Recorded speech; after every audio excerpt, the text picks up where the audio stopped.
Uday channel తరపున వీక్షకులకి నమస్కారం. MLA కందుల నారాయణ రెడ్డి గారితో మేము శనివారం సాయంత్రం 7 గంటలకి టెలికాస్ట్ చేయవలసిన లైవ్ ప్రోగ్రామ్ని సాంకేతిక కారణాల వలన లైవ్లో టెలికాస్ట్ చేయలేకపోయాం. అయితే ఆ ప్రోగ్రామ్ని రికార్డ్ చేయడం జరిగింది. అలాగే కొన్ని ఫోన్ కాల్స్ కూడా తీసుకొని ప్రజలకి ఎమ్మెల్యే గారి ద్వారా సమాధానాలు చెప్పించడం జరిగింది. ఈ సాంకేతిక కారణాల వల్ల లైవ్ ప్రోగ్రాన్ని ఇవ్వలేకపోయినందుకు మన్నించవలసిందిగా కోరుతూ విచారం వ్యక్తం చేస్తూ ఆ రికార్డెడ్ ప్రోగ్రాన్ని మేము టెలికాస్ట్ చేస్తున్నాం. దాన్ని చూడవలసిందిగా ప్రజలకు విజ్ఞప్తి చేస్తూ ఇక నుంచి ప్రతి నెల మేము అనౌన్స్ చేసే విధంగానే అనౌన్స్ చేసినప్పుడు ఖచ్చితంగా లైవ్ ప్రోగ్రామ్ ఇచ్చే విధంగా అన్ని ఏర్పాట్లతోటి మీ ముందుకు వస్తామని తెలియజేస్తూ ఈ ఒక్క ప్రోగ్రామ్ని రికార్డెడ్ ప్రోగ్రామ్ టెలికాస్ట్ చేస్తాం, వీక్షించవలసిందిగా కోరుతున్నాం. ప్రజల కోసమే ప్రజలతోనే ఉదయ్ ఛానల్ ప్రత్యేక కార్యక్రమం. ఎమ్మెల్యే కందుల నారాయణ రెడ్డితో ముఖాముఖి. నమస్తే. ఉదయ్ ఛానల్ నుంచి మార్కాపురం నియోజకవర్గ వీక్షకులకి స్వాగతం. మీ అందరికీ తెలుసు, ఉదయ్ ఛానల్ ఈ ప్రాంతంలో ఎప్పటి సమాచారాలను అప్పుడు మీకు అందిస్తూ న్యూస్ ఛానల్గా గత కొన్ని సంవత్సరాలుగా నడుస్తుంది. ఈ ఛానల్ నుంచి స్థానిక అంశాలు, అలాగే రాజకీయ అంశాలు, అభివృద్ధి అంశాలపై చర్చించేందుకు ముఖాముఖి కార్యక్రమాన్ని మేము ప్రారంభిస్తున్నాం. నా పేరు ఐవి సుబ్బారావు. నేను ఒంగోలులో సీనియర్ జర్నలిస్ట్గా ఉన్నాను. ఈ కార్యక్రమానికి యాంకర్గా వ్యవహరిస్తున్నాను. ఈ ముఖాముఖి కార్యక్రమానికి తొలిసారిగా మన రాజకీయ నాయకులు, కాపురం శాసనసభ్యులు శ్రీ కందుల నారాయణ రెడ్డి గారిని మనం స్టూడియోకి ఆహ్వానించాం. వివిధ రకాల అంశాలపై నారాయణ రెడ్డి గారి అభిప్రాయాలని మీకు తెలియజేసే ప్రయత్నం చేస్తాం. ఈ ప్రాంత సమస్యలు, అలాగే ఈ నియోజకవర్గ అభివృద్ధిలో నారాయణ రెడ్డి గారి పాత్ర, వెనుకబడిన ఈ నియోజకవర్గం ప్రస్తుత పరిస్థితి, భవిష్యత్తు ఆయన లక్ష్యాలు, ప్రజలు ఏం కోరుకుంటున్నారు, ఏం జరిగింది, అందుట్లో ఆయన ప్రాతినిధ్యం వహిస్తున్న తెలుగుదేశం పార్టీ పరంగా కానీ, ప్రస్తుతం ఉన్న కూటమి ప్రభుత్వం కానీ, ఆ ప్రభుత్వం ద్వారా ఆయన సాధిస్తున్న వివిధ రకాల అంశాల గురించి మనం తెలుసుకునే ప్రయత్నం చేద్దాం. మీ అందరికీ తెలుసు, 1947లో స్వాతంత్రం వచ్చిన తర్వాత, 1956లో ఉమ్మడి ఆంధ్రప్రదేశ్ ఏర్పడిన తర్వాత కొన్ని సంవత్సరాలకి 1970వ దశకం ప్రారంభంలో కొత్త జిల్లాల ఏర్పాటు కావాలి, వెనుకబడి ప్రాంతాల అభివృద్ధి లక్ష్యంగా జిల్లాలు ఏర్పాటు చేయాలని అప్పటి ప్రభుత్వాలు భావించాయి. 1970లో ఈ జిల్లాని మార్కాపురం ప్రాంతాన్ని కర్నూలు నుంచి, అలాగే కందుకూరు ప్రాంతాన్ని నెల్లూరు నుంచి, గుంటూరు నుంచి ఒంగోలు ప్రాంతాన్ని తీసుకొచ్చి వెనుకబాటుతనాన్ని పారదోలాలనే లక్ష్యంతో ఒంగోలు కేంద్రంగా జిల్లాను ఏర్పాటు చేశారు. 1972లో ఈ జిల్లాకి ప్రకాశం జిల్లా పేరుని నామకరణం చేశారు. ప్రకాశం పంతులు గారిని గుర్తు తీసుకొస్తూ భారతదేశంలో తొలిసారిగా ఒక వ్యక్తి పేరు మీద పెట్టిన జిల్లా ప్రకాశం జిల్లా. ఆ తర్వాత అనేక జిల్లాలకి వివిధ రకాల పేర్లు వచ్చాయి. ఈ ప్రకాశం జిల్లా ఏర్పాటు లక్ష్యం ఏదైతే ఉందో, వెనకబడిన ప్రాంతాలను సస్యశ్యామలం చేయాలనే లక్ష్యానికి ఆమడ దూరంలోనే గత 50 ఏళ్లుగా ఈ ప్రాంతం మనగలుగుతుంది. ఈ నేపథ్యంలో ఈ ప్రాంతానికి పాలనను చేరువు చేసే అంశాల్లో కూడా వెనుకబడి ఉన్నాయి. కొత్తగా 2023లో అప్పటి జగన్ ప్రభుత్వం కొత్త జిల్లాల ఏర్పాటు సందర్భంగా ఈ ప్రాంత ప్రజల ముక్త కంఠంతో మా ప్రాంతానికి పాలన దగ్గర చేసే జిల్లానన్నా ఇవ్వమని కోరినప్పటికీ ఆ లక్ష్యం నెరవేరలేదు. ఈ నేపథ్యంలో గత ఎన్నికలకు ముందు నారాయణ రెడ్డి గారు ఇప్పటి ముఖ్యమంత్రి చంద్రబాబు నాయుడిని ప్రతిపక్ష నాయకుడు హోదాలో ఇక్కడ పిలవటం, ఆయన జన్మదినోత్సవాన్ని ఇక్కడ వైభవంగా నిర్వహించటం, ఆ సందర్భంగా ఆయన చంద్రబాబు నాయుడు ద్వారా తెలుగుదేశం ప్రభుత్వం ఏర్పాటు జరిగితే జిల్లా ఏర్పాటుని, ఈ మార్కాపురాన్ని జిల్లా కేంద్రం చేస్తానని హామీ ఇవ్వటం జరిగింది. ఆ తర్వాత ప్రభుత్వం ఏర్పాటు, ఆ తర్వాత నారాయణ రెడ్డి గారు అప్పటి చంద్రబాబు నాయుడు ఇచ్చిన హామీ నెరవేర్చేందుకు ఏం చేశాడు, ఎలా చేశారు అనేది ఇప్పుడు ఆయన ద్వారా మనం తెలుసుకోవాలి. అలాగే ప్రధాన ప్రతిపక్షం అయిన ఈ ప్రాంత ప్రజలు గత ఎన్నికల్లో 2019లో పూర్తి స్థాయి ఆధిక్యతతో గెలిపించిన వైసీపీ ప్రభుత్వంలో వైసీపీ నాయకులు దాన్ని ఎందుకు సాధించలేకపోయారు, దాన్ని సాధించలేకపోయినా ఇప్పుడు అయినా మార్కాపురం జిల్లా ఏర్పాటు జరిగినా దాన్ని ఎందుకు స్వాగతించటం లేదు, ఎందుకు నోరు మెదపట్లేదు అనే అంశాలు కూడా మనం ఆయన ద్వారా తెలుసుకునే ప్రయత్నం చేద్దాం. అలాగే ఈ ప్రాంతాన్ని సస్యశ్యామలం చేసే వెలుగొండ ప్రాజెక్టు మీద ఈయన గత 2-3 రోజుల నాడు ఎమ్మెల్యే గారు అసెంబ్లీలో చాలా సుదీర్ఘంగా మాట్లాడారు. ఆ సమయంలోనే ముఖ్యమంత్రి ఆ సమావేశంలో ఉండటం, ప్రసంగాన్ని వినటం, తర్వాత మీ కోరికలు నెరవేర్తాయి, మీరేమి భయాందోళన చెందలేదని ఆయనతో అంటాం. అదేవిధంగా ఈరోజు 25వ తేదీ ముఖ్యమంత్రి గారు వెలుగొండ కూడా రాబోతున్నారు. వెలుగొండ ప్రాజెక్టు కోసం ప్రతిపక్షంలో ఉండగా పాదయాత్ర చేసి ఈ ప్రాంత ప్రజల మనోభావాల్ని కేంద్ర రాష్ట్ర ప్రభుత్వాల దృష్టికి తీసుకెళ్లడంలో కీలకంగా వ్యవహరించిన మన నారాయణ రెడ్డి గారు గత 25 సంవత్సరాలుగా ఈ ప్రాంతంలో రాజకీయంగా ఉంటూ ప్రజలకు సేవ చేస్తున్నారు. మనం ఎంతోమందిని చూసాం, ఒకసారి లేకపోతే 2 సార్లు ఓడిపోతే మళ్ళీ రాజకీయాల్లో కనపడకుండా వెళ్ళిపోవటం, లేదా గెలిచినా ఒకసారి చేసి ఏదో ఆ పదవి మీద ఉన్న ఆసక్తిని తృప్తిని తీర్చుకొని కనపడకుండా పోవటం మనం చూస్తున్నాం. కానీ నారాయణ రెడ్డి గారు గత 20-25 సంవత్సరాలుగా మార్కాపురాన్ని నమ్ముకొని మార్కాపురం ప్రజల పట్ల ఆసక్తితోటి ఇక్కడే కొనసాగుతున్నారు. 2004లో ఆయన తొలిసారిగా పోటీ చేశారు. అప్పుడు కాంగ్రెస్ గాలిలో ఆయన ఓటమి చెందిన వెనకడుగు ఇలా 2009లో గెలుపొందారు. తర్వాత అప్పుడు కేంద్ర రాష్ట్రంలో కాంగ్రెస్ ప్రభుత్వం వచ్చి ఈయన తెలుగుదేశం తరఫున గెలుపొందినా పోటీ ద్వారా ఫైట్ చేసి కొన్ని సాధించలేకపోయినా సాధించినా కాదు, నేను ఎప్పటికైనా అధికార పార్టీలో ఉండి ఈ పార్టీ ప్రభుత్వం వచ్చినప్పుడు సేవ చేయాలనే ఉద్దేశంతో ఆయన ఉన్నారు. 2014లో స్వల్ప ఓట్లతో ఓడిపోయినా ఆయన ప్రాతినిధ్యం తెలుగుదేశం అధికారంలోకి వచ్చినప్పుడు ఆయన ఏం చేశాడు ఈ ప్రాంతానికి. ఆ తర్వాత వైసీపీ గాలిలో మొత్తం ఓడిపోయినా మళ్ళీ మొన్న కూటమి ప్రభుత్వం తరఫున గెలుపొందిన తర్వాత 2004 నుంచి ఆయన అనుకున్న లక్ష్యాల సాధనలో ఈ ప్రాంతానికి న్యాయం చేయడానికి ప్రయత్నం చేస్తున్నారా, లేకపోతే పదవిని అనుభవించి స్వలాభంతో ముందుకు పోవడానికి ప్రయత్నం చేస్తున్నారా అనేది కూడా మనం ఈ సందర్భంగా తెలుసుకోవాలి. అందుకని మీ అందరికీ స్వాగతం చెప్తూ ఈరోజు ఈ ముఖాముఖి కార్యక్రమాన్ని ఇంతవరకు ప్రయత్నం చేసి ప్రతి నెల ఒకరోజు నారాయణ రెడ్డి గారికి మీరు ఫోన్ చేసే అవకాశం ఇస్తాం. ఆ ఫోన్ చేసి ఫోన్లోనే మీకు ఆయన మీరు అడిగే సామాజిక సమస్యలు, ప్రభుత్వ పరంగా మీ కుటుంబానికి జరగాల్సిన సమస్యల మీద ఆయన స్పందిస్తారు. స్పందించి ఆ సమస్యలకి కుదిరితే అప్పటికప్పుడే పరిష్కారాలు చూపిస్తారు, లేకపోతే నెల రోజుల వ్యవధిలో వాటిని ఫాలో చేసి వాళ్ళ సిబ్బంది ద్వారా చేసి అధికారులతో మాట్లాడి ఏమి జరిగింది, మీరు అడిగిన ప్రభుత్వ పరంగా జరగాల్సిన సమస్యపై మీరు ఇచ్చిన దానికి ఏం చేయగలిగారు అనేది నెక్స్ట్ మంత్ మీటింగ్లో ఈ లైవ్ ప్రోగ్రాంలో ఆయన చెప్పబోతున్నారు. కావున ఈసారి జరిగే కార్యక్రమంలో మీ ఫోన్లు కూడా తీసుకోవడం జరుగుతుంది. ముందుగా మన నారాయణ రెడ్డి గారిని ఈ కార్యక్రమానికి స్వాగతం పలుకుతూ, నారాయణ రెడ్డి గారు చెప్పండి, మీరు రాజకీయ ఆరంగేటం ఏ ఉద్దేశంతో చేసిన తర్వాత తొలి ఎన్నికల్లోని ఓటమి చెందిన తర్వాత ఓటమిని దిగమింగుకొని ఏ ఉద్దేశంతో ముందడుగేస్తూ ఈ నియోజకవర్గంలో కొనసాగుతున్నారు? నమస్కారం అన్న. నేను 2004లో రాజకీయాల్లోకి రావడం జరిగింది. అప్పుడు 2003 ఆ ప్రాంతంలో చంద్రబాబు గారు చేస్తున్నటువంటి అభివృద్ధి కార్యక్రమాలు, చంద్రబాబు గారు ఈ రాష్ట్ర ప్రజల పట్ల ఈ ప్రాంత ప్రజల పట్ల చూపిస్తున్నటువంటి ప్రేమ, ఇవన్నీ కూడా నన్ను ఇన్స్పైర్ చేశాయి. నేను రాజకీయాల్లోకి అంతవరకు వస్తానని చెప్పి మా కుటుంబ సభ్యులు కూడా ఊహించలేదు.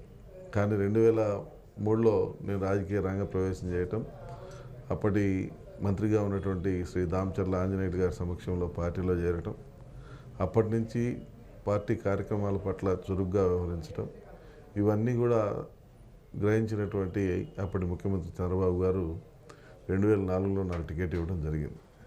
అయితే 2004లో ఉన్నటువంటి గాలి కావచ్చు, లేదంటే అప్పుడు ఉన్నటువంటి లోకల్గా ఉన్నటువంటి సమస్యలు కావచ్చు, వీటన్నిటి వల్ల నేను ఓడిపోవడం జరిగింది. అయితే 2004 నుంచి 2009 వరకు నేను అనేక ఉద్యమాలు చేశాను, అనేక రకాలుగా ఇక్కడ ప్రజలకు అందుబాటులో ఉన్నాను, ప్రజల సమస్యలపై పోరాటం చేశాను. ఇలా చేస్తూ నేను ప్రజల్లో మమేకం అవ్వటం వల్ల 2009లో నాకు ఈ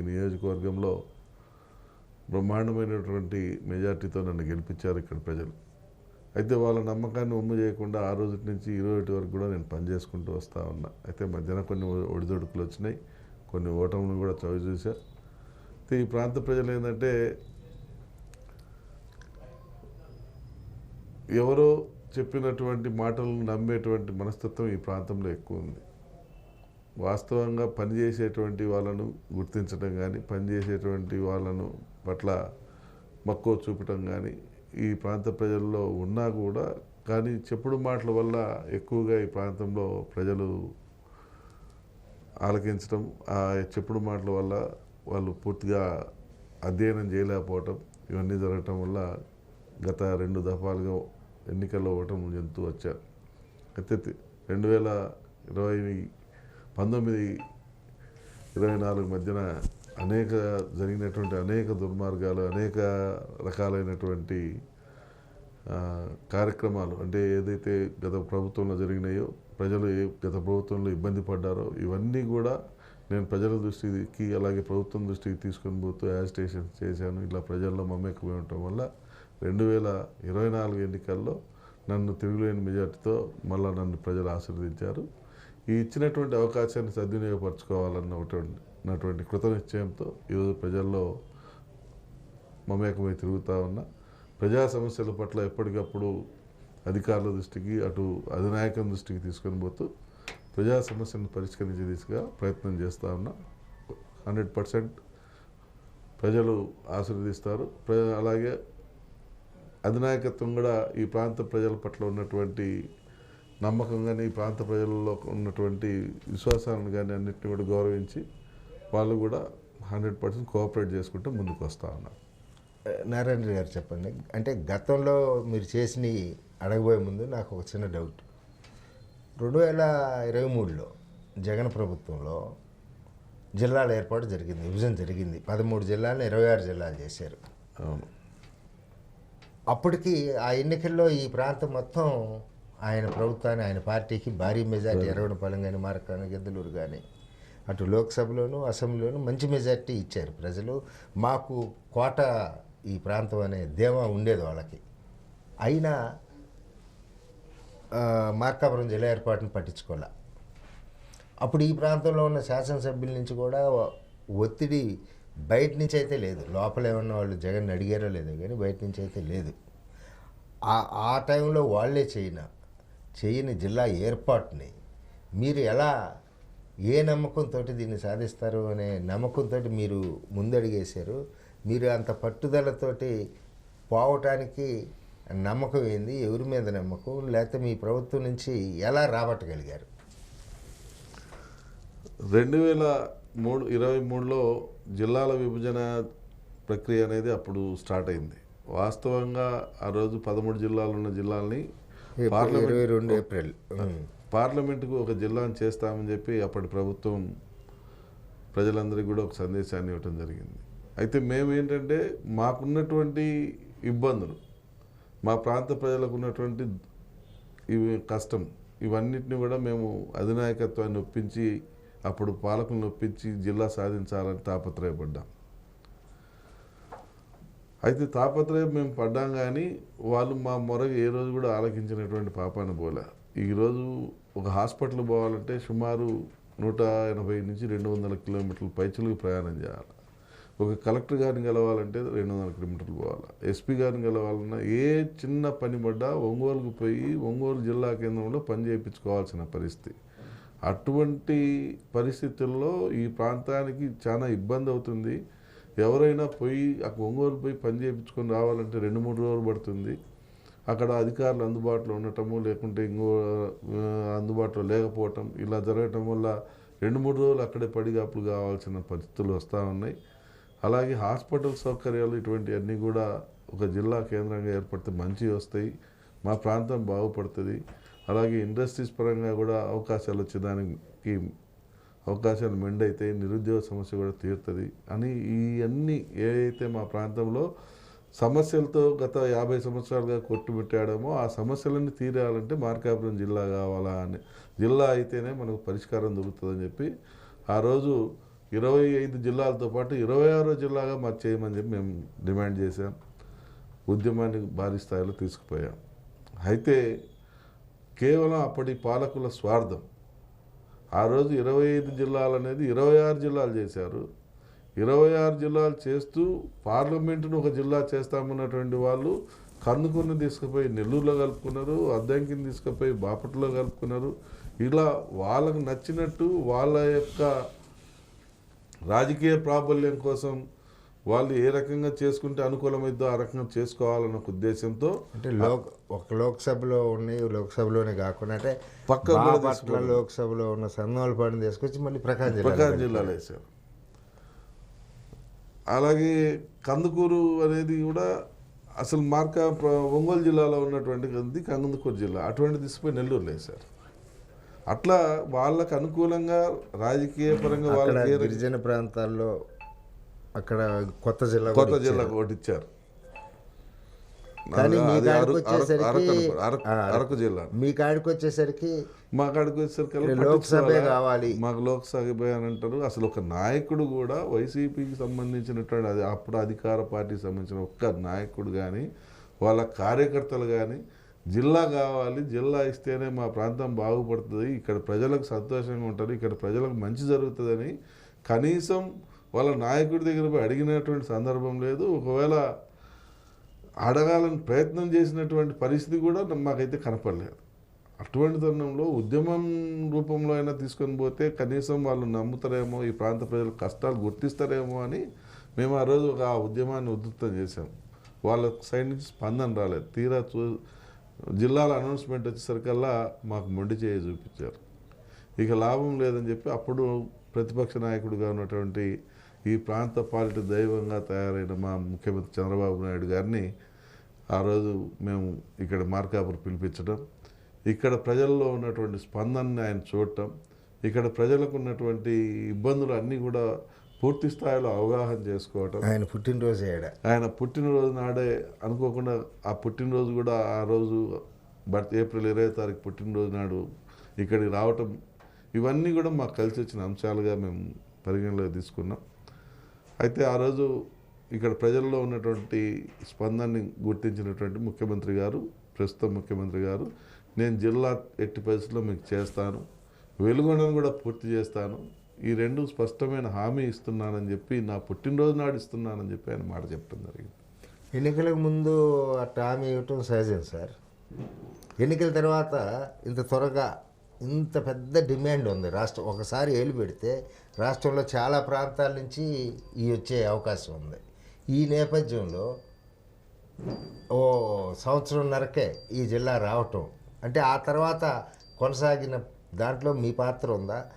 మీకు జిల్లా నుంచి అందరూ సహకరించారా, లేక అసలు ఆ మాట మీద నిలబడి సీఎం గారు డైరెక్ట్గా అనౌన్స్ చేశారు? దీంట్లో అందరి పాత్ర ఉందండి. ఒక నాదో లేకుంటే ఒక మా జిల్లా వాళ్ళదో అని చెప్పి అనకూడదు. మా జిల్లా నాయకులు కావచ్చు, మా మంత్రులు కావచ్చు, అలాగే పక్క జిల్లాల్లో ఉన్నటువంటి ఎమ్మెల్యేస్ కావచ్చు, మంత్రులు కావచ్చు, వీళ్ళందరూ కూడా ఈ ప్రాంత ప్రజలు పడుతున్నటువంటి కష్టాన్ని గుర్తించారు. ఆ కష్టాన్ని మా అధినాయకత్వం దృష్టికి తీసుకుపోవటంలో అందరూ కూడా హెల్ప్ చేశారు. అందరి సహకారం అంటే వాళ్ళకి ఇదే పని కాదు కదా, వాళ్ళందరినీ రోజువారీ మీరు ఎంటబట్టడం, వాళ్ళని రావటం. నేను అందరినీ ముఖ్యమంత్రి గారి దగ్గరికి 2-3 దఫాలుగా వెళ్ళటం, ఆయన దృష్టికి తీసుకుపోవటం, సార్ మనం చేయాలా, తొందరగా చేస్తేనే బాగుంటుందని చెప్తే ఆయన కూడా సానుకూలంగా స్పందించడం. ఫస్ట్ ముందు మార్కాపురం జిల్లా సంగతి తేల్చండి అని చెప్పి ఒక సబ్ కమిటీ వేయటం. ఈ సబ్ కమిటీ కూడా మొత్తం రాష్ట్ర వ్యాప్తంగా వాళ్ళు నివేదికలు సమర్పించడం. అందులో భాగంగా ఫస్ట్ మార్కాపురం జిల్లా చేయాల్సిందే అనే ఒక తీర్మానం రావటం, ఇవన్నీ కూడా మాకు కలిసి వచ్చిన అంశాలు. మీరు మా ముఖ్యమంత్రి గారు వైసీపీ ప్రభుత్వంలో వాళ్ళు నిర్లక్ష్యం చేసేప్పుడు ఉద్యమించారు, అప్పుడు మీ ప్రజలు మీకు మద్దతు ఇచ్చారు కాబట్టి దాన్ని పోగొట్టుకోకూడదని ఫాలో చేశారు. అవును. అయితే జిల్లా ఏర్పాటు సమయంలో ఒక చిన్న ఏదైనా టెక్నికల్ ప్రాబ్లం వచ్చి కొంత జాప్యం జరిగితే ఆ సందర్భంగా కూడా మిమ్మల్ని రాజకీయంగా విమర్శ చేసే ఒక ప్రయత్నం జరిగింది కదా, అది దానికి కారణం ఏంటంటారు? అంటే ఇక్కడ ప్రాంతంలో నాకు తెలిసినంత వరకు నాకున్నటువంటి రాజకీయ అనుభవంతో చెప్తున్నాను, ఏ ఒక్క వైసీపీ నాయకుడికి కూడా ఈ ప్రాంత ప్రజల పట్ల ఒక అవగాహన లేదు. ఈ ప్రాంత ప్రజల మీద ఒక ప్రేమ లేదు. ఈ ప్రాంత ప్రజలు పడుతున్నటువంటి కష్టాన్ని గుర్తిద్దామన్నటువంటి ఆలోచన కూడా చేయలేదు. చేసి ఉంటే కనీసం ఒక పేపర్ స్టేట్మెంట్ అని ఇచ్చిండేవాళ్ళు, అయ్యా మాకు జిల్లా చేయండి. లేదు, ఇక్కడ ప్రాంత ప్రజలు పడుతున్నటువంటి కష్టాన్ని గుర్తించినా వాళ్ళు కనీసం వాళ్ళ నాయకుడి దగ్గరికి పోయి ఉండేవాళ్ళు. అందరు కలిసి ఒక్కడు ఏ నియోజకవర్గ శాసనసభ్యుడు కూడా పోలా. అందరూ నలుగురు శాసనసభ్యులు వాళ్ళే ఉన్నారు. ఈ నలుగురు శాసనసభ్యుల్లో ఒక్క శాసనసభ్యుడు కూడా పోలేదు, నలుగురు కలిసి కూడా పోలేదు. అంటే ఇక్కడ ప్రజల్లో ఉన్నటువంటి ఇంత పెద్ద ఆకాంక్షని తీరుద్దామన్న ఆలోచన వాళ్ళకి ఎందుకు రాలే? కేవలం వాళ్ళ స్వార్థం. ఈ ప్రాంత ప్రజల్ని కరేపాకులాగా వాడుకొని మా పని అయిపోయింది, మేము గెలిచినాం, ఇంకా మేమేం చెప్తే అది శాసనం జరగాల అన్నట్టు జరిపారే కానీ ఈ ప్రాంత ప్రజలకు న్యాయం చేద్దాం, ఈ ప్రాంతాన్ని కాపాడుదాం అన్నటువంటి ఆలోచన ఎవరు చేయలేదు. దానివల్లనే ఆ ప్రభుత్వానికి ఇక్కడ ప్రజలు మొట్టెక్కేశారు. అంటే అప్పుడు కొంతమంది అనేవాళ్ళు వీళ్ళకి ఆకాంక్ష ఉంది కానీ జగన్ వినటం లేదు అని. నిజమైన ఆకాంక్ష ఉంటే ఇప్పుడు నిన్న మీ కార్యక్రమాన్ని స్వాగతం పలకాలా? ఈ జిల్లా ఏర్పాటుని నిజంగా ఆకాంక్ష ఉంటే జిల్లా ఏర్పాటుని ఎవరు చేసినా మేము స్వాగతిస్తున్నాం అనాలి కదా. వీళ్ళు పైకి స్వాగతిస్తున్నామని ఒకళ్ళు అంటారు, ఒకళ్ళేమో శ్రీశైలాన్ని కలపాలని ఒకళ్ళు అంటారు, ఒకళ్ళేమో దొనకొండ లేని జిల్లా ఎందుకని అంటారు, ఒకళ్ళేమో మన దర్శిని కలపని జిల్లా ఎందుకని అంటారు. అంటే ఇది కేవలం ఏంటంటే ఏదో ఒక రకంగా తీసుకురాబోతున్నటువంటి జిల్లా మీద నెపమేసి ఏదో ఒక రూపాన్ని ఆపాలా అని. 100 సంవత్సరాల చరిత్ర ఉన్నటువంటి కర్నూలు జిల్లాలో శ్రీశైలం అనేది 100 సంవత్సరాల నుంచి ఉంది. అక్కడి ప్రజల మనోభావాలను కూడా గుర్తించాల్సిన బాధ్యత పాలకులకు ఉంది. మనం చెప్పాలా, ఏదో పుల్లయ్యాలా అని చెప్పి శ్రీశైలాన్ని మార్కాపులో కలపమంటాం అనేది ఎంత విడ్డూరం అంటే అంత విడ్డూరం. ఎందుకంటే భౌగోళికంగా మనకు దగ్గరగా ఉన్నా కానీ అక్కడ ప్రాంత ప్రజల మనోభావాలను కూడా మనం గుర్తించాలి. అక్కడ ప్రాంత ప్రజలు శ్రీశైలం అనేది వాళ్ళ కర్నూలు జిల్లాలో ఉంది అనేటువంటి భావనలో అక్కడ ఉన్నారు. ఈరోజు తిరుపతిని తెచ్చి మార్కాపులో కలపమంటే కరెక్ట్ అవుతుందా? లేదంటే ఇంకొక టెంపుల్ని తీసుకొచ్చి కలపమంటే అవుతుందా? కానీ కేవలం ఏంటంటే ఏదో ఒక రూపాన దీన్ని అడ్డుకట్టే వేయాలా, దీనికి పుల్ల వేసి శ్రీశైలం వెళ్ళటానికి మన జిల్లా నుంచి వెళ్తున్నారు, అంతవరకు ఓకే. సరే, ఇప్పుడు మీరు జిల్లా ఏర్పాటుని శ్రీశైలం కలపాలని డిమాండ్ పెట్టుకుంటే శ్రీశైలం నంద్యాల జిల్లా వాళ్ళంతా ఎదురు తిరుగుతారు. శ్రీశైలంలో ఉండేవాళ్ళు అటు ఇటు ఉండొచ్చు, మన వాళ్ళు కూడా ఉండొచ్చు. ఎదురు తిరిగితే అది ఒక ఇష్యూ అయిందని ఆగారు. దర్శి విషయంలో కూడా నేనేమంటానంటే ఓకే, మీరు ఎందుకో సైలెంట్ అయ్యారనుకోండి, వైసీపీ ఒక పార్టీగా, ప్రతిపక్ష పార్టీగా మాకు దర్శి దొనకొండతో కూడా కలిపి ఈ జిల్లాను ఏర్పాటు చేయండి అని డిమాండ్ చేసి రోడ్డు ఎక్కాలి కదా. అసలు వాళ్ళకు జిల్లా ఏర్పడటమే ఇష్టం లేదు. ఇప్పుడు జిల్లా ఏర్పడటం ఇష్టం ఉంటే నువ్వు ఆ పని చేసేవాడు. జిల్లా కావాలా, దొనకొండ దర్శి కావాలని చెప్పి వాళ్ళు రోడ్డు ఎక్కాలా. ప్రతిపక్షంలో ఉన్నారు కాబట్టి వాళ్ళు రోడ్డు ఎక్కి ధర్నాలు చేయాలా, యాజిటేషన్ చేయాలా, ఇంకోటి చేయాలా. ఎవడన్నా ఒక్కడు కుయ్యమనరా, ఒక్కడు దర్శి అనరా. కాకపోతే పేపర్లకు స్టేట్మెంట్ ఇచ్చిండ్రు, దర్శి కలపండి, తలకాయ లేని మొండెం వచ్చింది, తలకాయ లేదు, ఇట్లా మాట్లాడిండ్రే కానీ ఏది అవహేళన చేస్తూ మాట్లాడిండ్రే కానీ చిత్తశుద్ధితోటి మాకు నిజంగా దొనకొండ గలవాలా, నిజంగా దర్శి గలవాలా అన్నటువంటి భావనలో ఎవరన్నా వ్యక్తపరిచిందా? దర్శి గలవాలని దర్శి ఎమ్మెల్యే వాళ్ళ పార్టీ జిల్లా అధ్యక్షుడు అనాలిగా. వాళ్ళ పార్టీ అన్నారు కదా, కనీసం ఇక్కడ కూడా వాళ్ళ జిల్లా పార్టీ అధ్యక్షుడు ఒక స్టేట్మెంట్ ఇవ్వలేదు కదా. మా మార్కాపులో కలపండి అనో, లేదంటే మాది ఇట్లా ఉంచండి అనో, ఏది బయట పెట్టలే, ఏది దాని గురించి మాట్లాడలే. కానీ ఈరోజు జనాల కాడికి వచ్చేసరికల్లా మళ్ళీ మేము సత్యులు, మేము అట్టాటోళ్ళం ఇట్టాటోళ్ళం అని చెప్పుకొని ఈ ప్రజలను మభ్య పెట్టాలని మళ్ళీ చూస్తూ ఉన్నారు. ఇప్పుడు జిల్లా ఏర్పడింది, దాని ప్రతిస్పందన పబ్లిక్లో మీరు ఎలా చూశారు? ప్రతిస్పందన అంటున్నా, మనస్ఫూర్తిగా ఈ నియోజకవర్గం ప్రజలు కావచ్చు, గిద్దలూరు ప్రజలు కావచ్చు, ఎర్రగొండపాలెం ప్రజలు కావచ్చు, కనిగిరి వాళ్ళు కావచ్చు, వీళ్ళకి మనస్ఫూర్తిగా మాకు జిల్లా మార్కాపురం జిల్లా కేంద్రంగా మార్కాపురం జిల్లా ఏర్పడింది, మంచి జరుగుతుంది, మా ప్రాంతానికి న్యాయం జరుగుతుంది అనేటువంటి భావనలో ఈరోజు 90% పీపుల్ ఉన్నారు. మీరు పబ్లిక్ గ్రామాలకు వెళ్ళినప్పుడు వాళ్ళ స్పందన ఉంది. గ్రామాలకు వెళ్ళినప్పుడు వాళ్ళు 100% వ్యక్తపరుస్తున్నారు.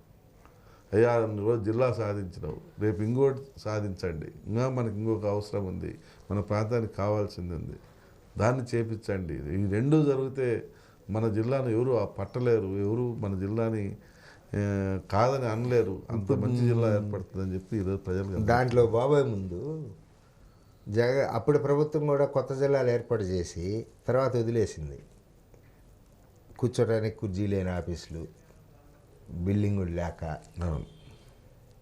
మీ ప్రభుత్వంలో వరకు జిల్లా ఇచ్చామనే మాటకి తూతు మంత్రంగా నడుపుతారా, లేకపోతే ఏదన్నా అన్నీ ఒక ప్రణాళిక ఏమైనా ఉందా? అటువంటిది ఏం లేదు. 100% జిల్లా ఫుల్ ఫ్లెడ్జ్గా రన్ చేయాల్సిందేను అనేటువంటి ఆదేశాలు మా ముఖ్యమంత్రి గారు ఇచ్చినారు. అందుకనే నైట్ 8 గంటలకు గెజిట్ వస్తే పొద్దున 10 గంటలకు ఆఫీస్ ఓపెన్ చేశాం. నైట్ ఆఫీసుకి శుభ్రం చేయించాం, నైట్ ఆ ప్రాంతాన్ని మొత్తం కూడా తయారు చేయించాం, చేసి పొద్దుటికల్లా చేసాం. అలాగే ఇమ్మీడియట్గా రిపేర్స్ ఇటువంటి ఏమైనా చేసుకోమని 5 crores గ్రాంట్ కూడా మా నాయకుడు మా జిల్లాకి ఇచ్చాడు. అంతేగాని ఏదో టెంపరీగా తాత్కాలిక వాళ్ళ మారే కుర్చీలు లేనటువంటి ఆఫీసులు, ఇలాంటి కుర్చీలు లేనటువంటి కలెక్టర్ ఆఫీసును పెట్టాలన్న ఉద్దేశంగా ఉంటే అసలు మేము ఇంత హంగామా చేయాల్సిన పని లేదు, అంత ఇదిగా ప్రజల్ని మోసం చేయాల్సిన అవసరం లేదు. ఇక్కడ ఫుల్ ఫ్లెడ్జ్గా జిల్లా అనేది రన్ అవుతుంది కూడా, ఆల్రెడీ స్టార్ట్ అయింది. కలెక్టర్ కార్యాలయాలు అవన్నీ ఆ సైడ్ తీసుకెళ్ళటానికి అవసరం ఆడున్న వనరులను దృష్టిలో పెట్టుకోడా, లేకపోతే ఏదన్నా భూముల విలువని ఒకవైపే పెంచాలన్నది ఏమన్నా ఉందా? అది 100% రాంగ్. భూముల విలువలను ఒక సైడ్ పెంచాలా అని చెప్పి అనుకోవటం అనేది రాంగ్. కాకపోతే ఇమ్మీడియట్గా నైట్ 9 గంటలకు చెప్పి పొద్దున 10 గంటల కల్లా స్టార్ట్ చేయాలన్నప్పుడు మన కలెక్టర్ కార్యాలయానికి తగ్గ బిల్డింగ్ అక్కడ ఆ ప్రాంతంలో ఉంది. ఆ ప్రాంతంలో సరే ముందు మనం ఇమ్మీడియట్గా దీన్ని ఇక్కడ ఓపెన్ చేద్దాం, తర్వాత మనం ల్యాండ్స్ కానీ పోతే ఇవన్నీ ఐడెంటిఫై చేద్దామని చెప్పి దాన్ని చూసిన తరుణంలో అక్కడే ఒక 26 ఎకరాల ల్యాండ్ కూడా దాని ఎదురుగానే దొరికింది. దొరకటం వల్ల దాన్ని ఇక్కడే పర్మనెంట్గా పెట్టేద్దాం, బాగుంది అని చెప్పి కలెక్టర్ గారు అలాగే వచ్చిన మంత్రులు అందరూ కూడా చెప్పడం వల్ల ఆ ప్రాంతంలో పెట్టాలన్న ఉద్దేశాన్ని వ్యక్తపరచడం వల్ల మేము అక్కడ డిసైడ్ చేసాం. అంతేగాని భూములు, రాజకీయము, వ్యాపారము ఇటువంటివన్నీ ఆలోచన చేసేంత. రెండోది ఆ లైన్ మొత్తం సబ్ కలెక్టర్ ఆఫీస్ కానీ, ఎస్పీ పోలీస్ డిఎస్పీ ఆఫీస్ కానీ మొత్తం ప్రభుత్వ కార్యాలయాన్ని ఒక లైన్లో రావడానికి కూడా ఇప్పుడు అనుకూలంగా కనపడుతుంది. వెళ్ళి చూసి వస్తే అంటే ఆ ప్రాంతాన్ని మీరు కేవలం ఆడ ప్రభుత్వ భవనాలు ఉండటం, వెంటనే అనువైన స్థలం కూడా ఉంటుంది కొత్త భవనాలు కట్టుకోవటానికి. రెండోది అటు కూడా మీ మండలం తల్లుగొండ మండలం కూడా పెద్ద మండలం మీ నియోజకవర్గంలో, అటునుంచి అటు గెదలూరు వాళ్ళకి కానీ ఇటు డైరెక్ట్గా కనిగిరి వాళ్ళకి కానీ అందుబాటులో ఇవన్నీ చూసే పెట్టారండి. అవును, ఓకే, ప్రభుత్వ కార్యాలయాలు వస్తాయి, ఆఫీసులు వస్తాయి, అధికారులు వస్తారు. కానీ మీ మార్కాపురం పట్టణానికి ఈ జిల్లా స్థాయి పట్టణం ఇదనే ఒక హోదా, ఒక స్థాయి కనపడాలంటే ఇక్కడ డెవలప్మెంట్ జరగాలి. మీకు మీరు రాజకీయంగా ఆలోచించినా కూడా మార్కాపురం పట్టణం చాలా సంవత్సరాల నుంచి మీ పార్టీకే ఎక్కువ సమయాల్లో, దాదాపుగా అన్ని సమయాల్లో మెజార్టీ ఇచ్చినట్టు. మరి ఈ పట్టణాభివృద్ధి మీద కూడా మీరు ఏదన్నా ఒక ఉందా? మీ ప్రభుత్వం, మీ మున్సిపల్ శాఖ, మీ ముఖ్యమంత్రి సహకారం దానికి వచ్చే అవకాశాలు ఉన్నాయా? 100% మా మార్కాపురం అనేది డెవలప్ చెందుతుంది. ఎందుకంటే కేవలం ఒక జిల్లా ఆఫీసుల వల్లనే అని కాదు, ఈరోజు జిల్లా హెడ్ క్వార్టర్ అయింది కాబట్టి హెడ్ క్వార్టర్ కావాల్సినటువంటి మౌలిక వసతుల కల్పన అనేది జరిగిన పక్షంలో 100% డెవలప్మెంట్ అనేది జరుగుతుంది. ఇప్పుడు మాకు కూడా ఒక స్పష్టమైన ప్రణాళిక ఉంది. మార్కాపురం డెవలప్ చేయాలా, మార్కాపురం డెవలప్ కావాలా, అందరికీ వనరులుగా ఇక్కడ దొరుకుతాయి అనేటువంటి భావన కలగాల అనేటువంటి పరిస్థితి తీసుకురావాలా అని మాకు ఉంది. 100% అది దాన్ని పూర్తి చేస్తాం. ఈరోజు ఒక పక్క గవర్నమెంట్ సంబంధించినటువంటి ఆఫీసులు, ఒక పక్క మెడికల్ కాలేజ్, ఒక పక్క మిర్చి యార్డ్, మరొక పక్క త్వరలో మా ముఖ్యమంత్రి గారు జిల్లాకు స్టేడియం ఇవ్వాలన్నటువంటి ఆలోచన ఉంది. అది వచ్చినప్పుడు దాన్ని ఒక పక్క ఇలా తీసినప్పుడు 4 పక్కల అనేది డెవలప్మెంట్ అనేది జరుగుతుంది. 100% 4 పక్కల డెవలప్మెంట్ జరిగినప్పుడు ఈ పట్టణం ఒక మహానగరంగా తయారవుతుంది. దీనికి చుట్టుపక్కల దగ్గర దగ్గర 9 గ్రామాలు ఉన్నాయి. ఈ 9 గ్రామాలు కూడా ఈ పట్టణంలో కలిసిపోయేటువంటి పరిస్థితి త్వరలో రాబోతుంది.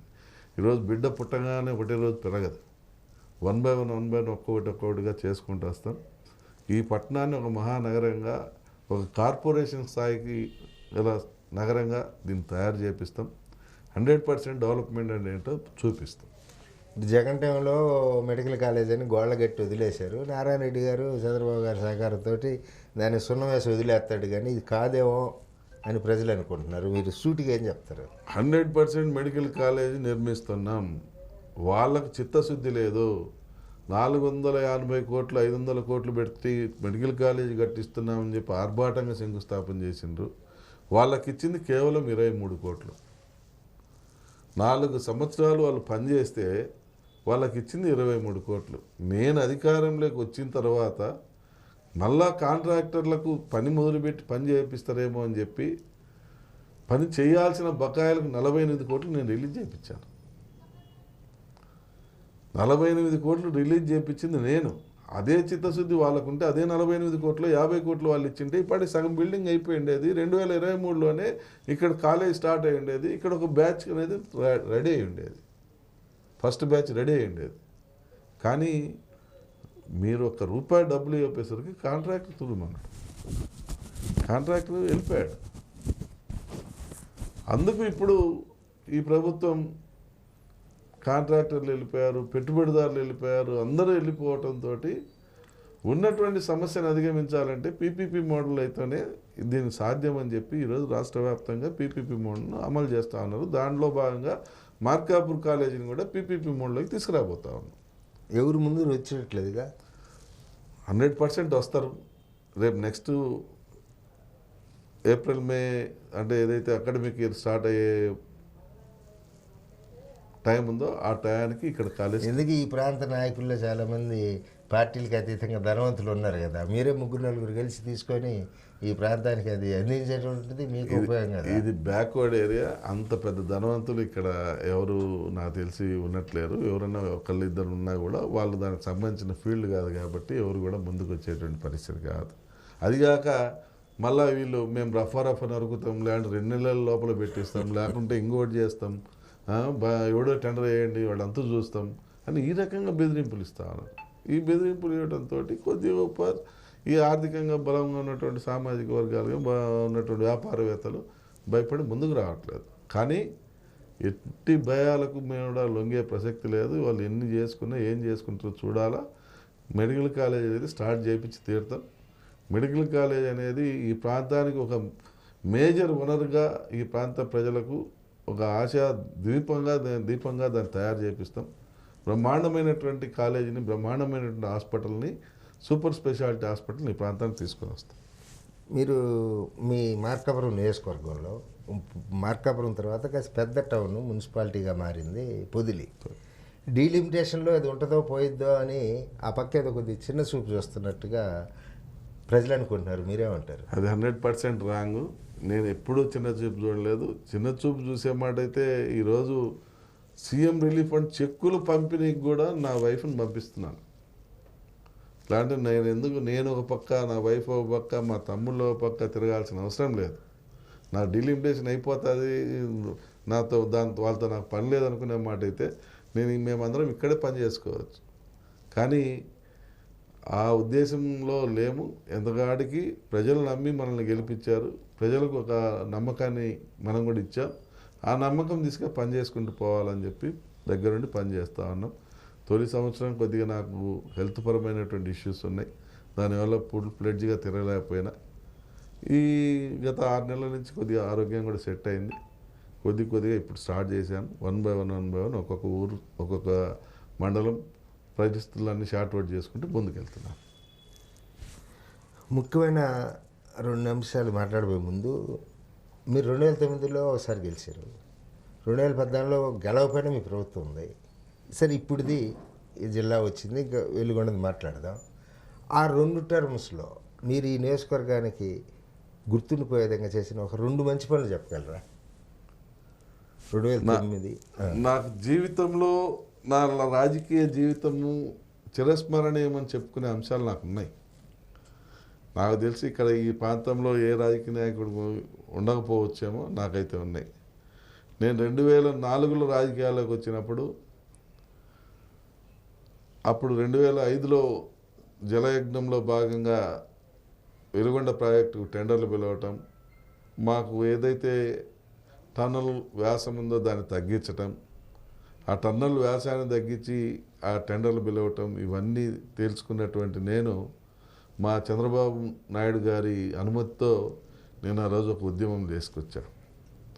మనకు నీటి కేటాయింపులు అన్యాయం జరుగుతుంది, నీటి కేటాయింపులు మనం అన్యాయం అయిపోతున్నాం, ఈ ప్రాంత రైతాంగానికి ఇబ్బందులు రాబోతూ ఉన్నాయి, కాబట్టి మనకు సెకండ్ టన్నల్ వస్తేనే దీనికి మార్గం అని చెప్పి ఆ రోజు నేను ఆ ఉద్యమం చేపట్టే సక్సెస్ అయ్యా, సెకండ్ టన్నల్ సాధించా. అది 2004 నుంచి 2009 వరకు నా రాజకీయ అరంగేటంలో ఫస్ట్ నేను సాధించినట్టు తొలిమెట్టు. పాదయాత్ర చేశారు. పాదయాత్రలు చేశాను. దగ్గర 40,000 మందిని రైతుల్ని ఒక వేదిక దగ్గరకు తీసుకొచ్చాను.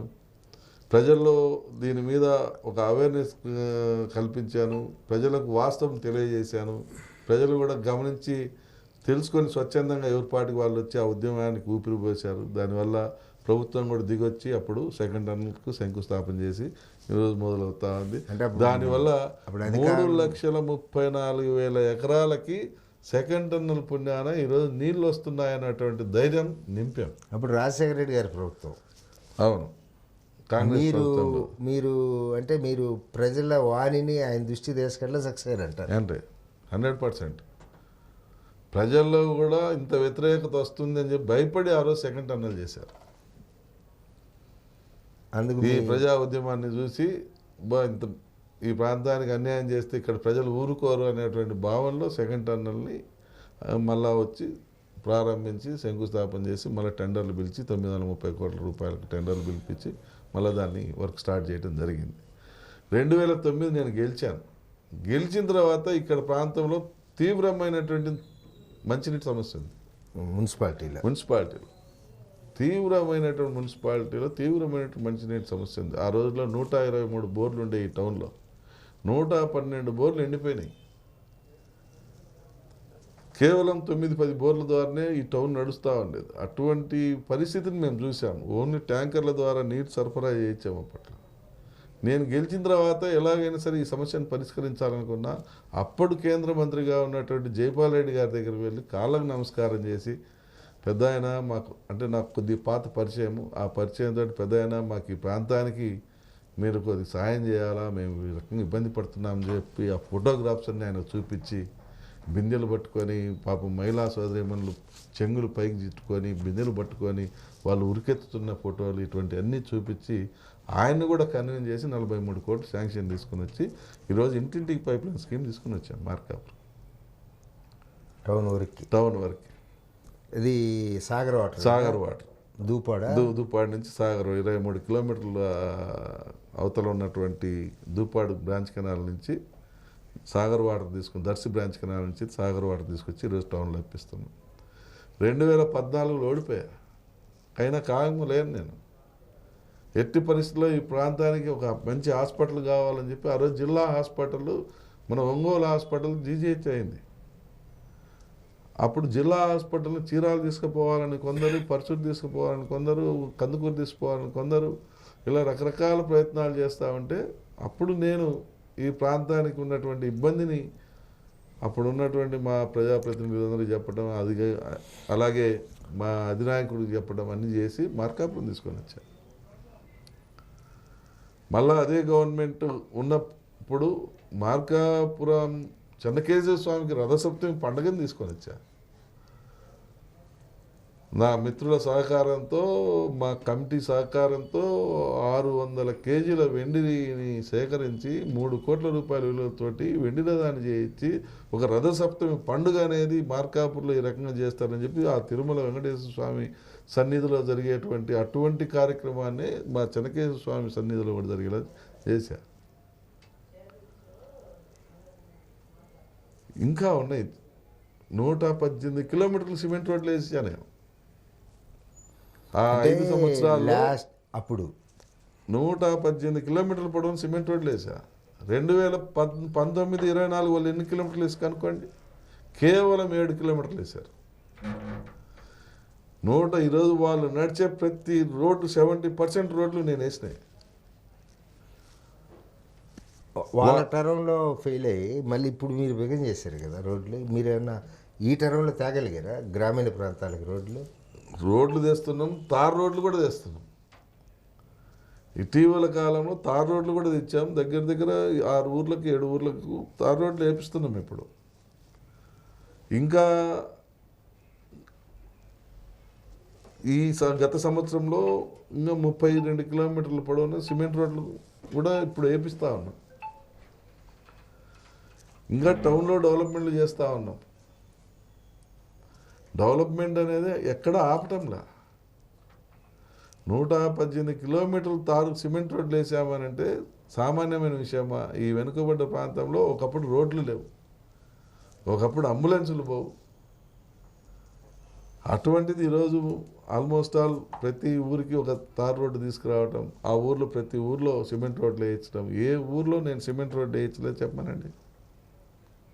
నియోజకవర్గం చేరు ఫోన్ చేశారు, ఎమ్మెల్యే గారితో మాట్లాడడానికి ఒక ఫోను తీసుకుందాం. చెప్పండి సార్, మీ పేరు? సార్ నా పేరు ఊరుగండి సత్యతేజ్ సార్. మేము 9వ block R&D guest back side నుంచి మాట్లాడుతున్నాం సార్. ఎక్కడ? మార్కాపురమా? మార్కాపురం సార్. ఆ ఎమ్మెల్యే గారు లైన్లో ఉన్నారు, చెప్పండి ఏంటి మీ ప్రాబ్లం? సార్ అదే సార్, మా బ్లాక్ లో మా నీళ్ళు కొంచెం కాలువలు రోడ్లు పడాలి సార్. ఇంకా అయిపోయి బాగా ఇబ్బంది అవుతుంది. ఏ డివిజన్ అది? 9వ బ్లాక్. 9వ బ్లాక్ సార్. 9వ బ్లాక్లో రోడ్లు డ్రైన్స్. రోడ్స్ కాలువలు డ్రైనేజ్. అంటే డ్రైన్స్ తీయట్లేదమ్మా, బ్లాక్ అయిపోయినాయా? అసలు ఏంటి నీ ప్రాబ్లం? నీ 9వ బ్లాక్లో చాలా బజార్లలో డ్రైన్స్ ఉన్నాయి. ఉన్నాయి సార్, అయితే కొంచెం కొత్తగా వేయాలి సార్. రోడ్స్ బాగా దారుణంగా ఉన్నాయి మాకు. మీకు 9వ బ్లాక్లో రోడ్డు దారుణంగా ఉందంటే కొద్దిగా డౌన్ అయింది. ఆ మెయిన్ రోడ్ నుంచి మీ 9వ బ్లాక్ పోయే దారిలో కొద్దిగా డౌన్ అయింది. అది ఒకటి. పోతే ఇబ్రహీం వాళ్ళు ఉన్న రోడ్డు, ఆ రోడ్డు కొద్దిగా పైన స్మూత్ లేయర్ లేచిపోయింది, అంతే కదా. మిగిలిన రోడ్లన్నీ తార్ రోడ్ సిమెంట్ రోడ్లే ఉన్నాయి కదా మీ బజార్లన్నీ కూడా, మీ వార్డ్ అంతా కూడా. మరి ఇంకేం ప్రాబ్లం తమ్ముడు? రోడ్లు విస్తరణ చేయమంటావా ఏంటి?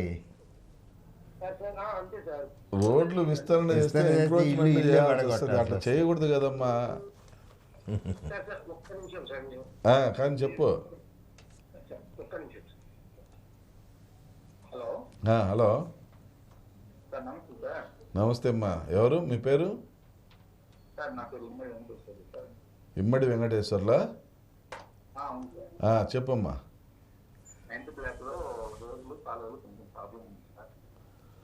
అంటే కొద్దిగా రిపేర్లు చేయాలంతే. మీ దగ్గర కొద్దిగా డ్రైన్స్లో దాని వెంబడి ఉన్నటువంటి గోడలు మాదిరి కొద్దిగా పగిలిపోయినాయి, అక్కడక్కడ డ్యామేజ్ అయి ఉన్నాయి.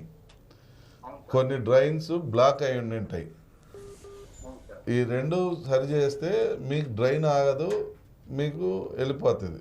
ఆల్రెడీ మీ బజార్ మీ వార్డ్ అంతా కూడా సిమెంట్ రోడ్లు ఉన్నాయి కాబట్టి మీ డ్రైన్స్ క్లియర్ చేస్తే సరిపోతుంది, మీకు ప్రాబ్లం లేకుండా పోతుంది.